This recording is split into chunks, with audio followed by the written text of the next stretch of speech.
In Luke 14, the second half, I split verses 15, 35. I need to glean at the beginning here.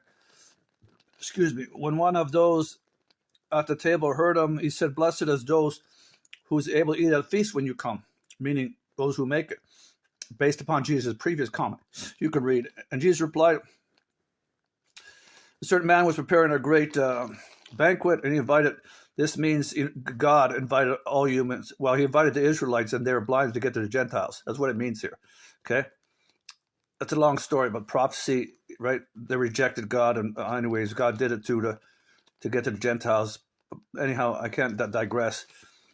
And he told the servant to invite everyone, come everybody, but they all began with their excuses. And people also make excuses, many things in this metaphor about Christianity, or don't want it, or I'm getting married, I got to plow a field. One said, the other said, I have 5 yoke of oxen to try out, I bought.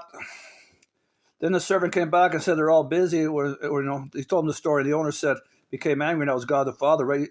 In other words, Israel rejected him. That's a long story. And now he says, you go and you go everywhere, and you invite everybody.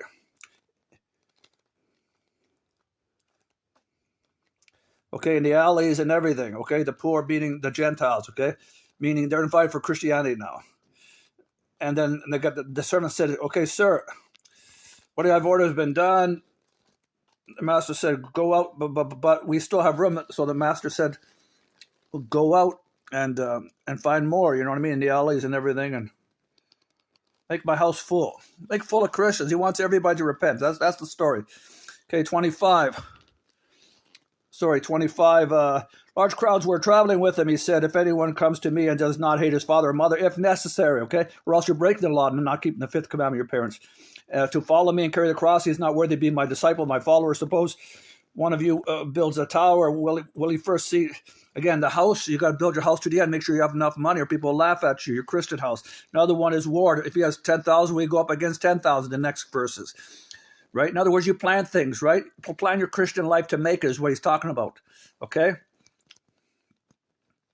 Or he goes and sends a delegation saying, can we make peace because he realizes he can't overcome it. He's talking about a metaphor of building your Christian life to the end to make it, okay? Just like that house, right? You got to build enough money that people will laugh at you, a Christian house to the end.